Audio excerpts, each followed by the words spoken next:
সম্মানিত ভাই এবং বোনেরা, আসসালামু আলাইকুম। আশা করি আপনারা সবাই ভালো আছেন। আজকে আমি আপনাদের সঙ্গে শেয়ার করব যে আপনার মুরগির কৃমির জন্য অর্থাৎ কৃমিনাশক ওষুধ বাদে আপনারা মাত্র গাছের পাতা দিয়ে, দুইটা গাছের পাতা দিয়ে আপনারা খুব সহজে কৃমির ডোজটা করতে পারবেন। অনলি মাত্র দুইটা গাছের পাতা। আর আপনারা জানেন কিন্তু কৃমিটা কি পরিমাণ ভয়াবহ একটা কৃমি বিষয়, বিশেষ করে কলিজা কৃমি, গোল কৃমি।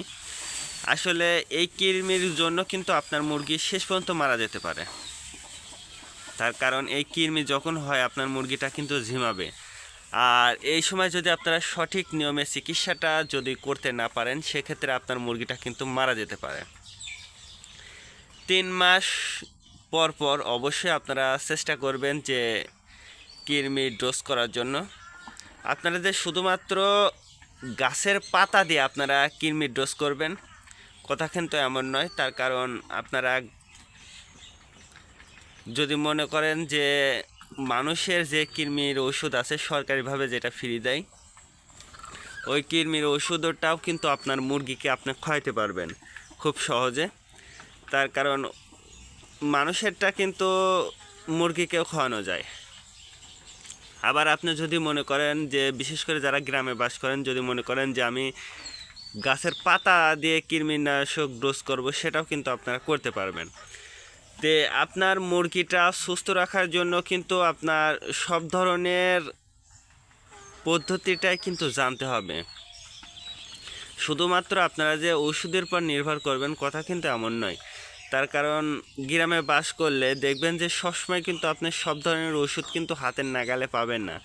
আপনাকে অবশ্যই চেষ্টা করতে হবে যে সব বিষয় জানার জন্য, বিশেষ করে যারা নতুন উদ্যোক্তা আছেন বা নতুন খামার করছেন ভাবছেন, এই রকম মানুষের জন্য কিন্তু আসলে রোগবালাই সম্পর্কে যদি আপনার মুরগি, শুধুমাত্র দেশি মুরগি না, আপনি ফার্মি, সোনালি, লেয়ার, আপনি যে মুরগিটাই পালন করেন না কেন, যদি আপনার সঠিক রোগবালাই সম্পর্কে যদি ধারণা থেকে থাকে, তাহলে ইনশাল্লাহ আপনি যে খামারটাই করেন না কেন, খুবই দ্রুত কিন্তু আপনার সফলতা আসবে। আর এই কৃমির ডোজটা কিন্তু আপনার অবশ্যই 3 মাস পর পর করবেন। আর কৃমির জন্য কিন্তু আপনার মুরগির ডিম পাড়া কিন্তু কমায় দিতে পারে। আপনার রাইট সময় কিন্তু আপনার মুরগিটা কিন্তু ডিম নাও দিতে পারে। সেক্ষেত্রে কিন্তু আপনার জন্য কিন্তু খুবই লসের সম্মুখীন হতে পারে। তার কারণ আপনি সময় মতো যদি ডিম না পান, তাহলে কিন্তু আপনি বাচ্চা পাচ্ছেন না। আর বাচ্চাটা যদি আপনি না পান, সেক্ষেত্রে কিন্তু আপনার খামারটা কিন্তু বড় হবে না।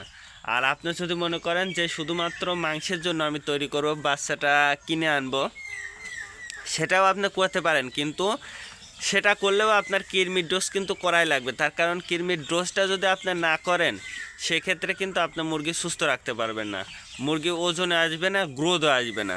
তো আমি সর্বপ্রথম একটা আপনাদেরকে পাতা দেখাই। এই পাতাটা সবাই চেনেন, বিশেষ করে গ্রামে যারা বাস করেন এই পাতাটা কিন্তু সবাই চেনেন। এটা হচ্ছে মোরিঙ্গা পাতা।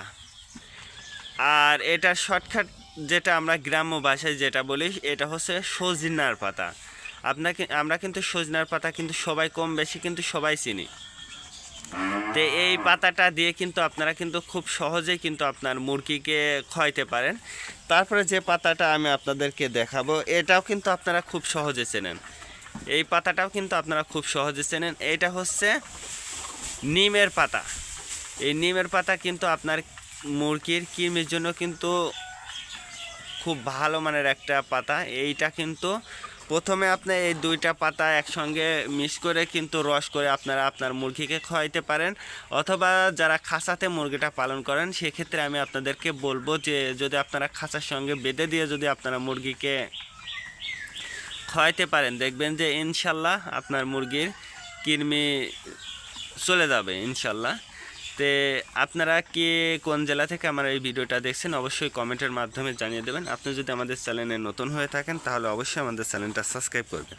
আজকে এ পর্যন্ত, ভালো থাকবেন, আল্লাহ হাফেজ।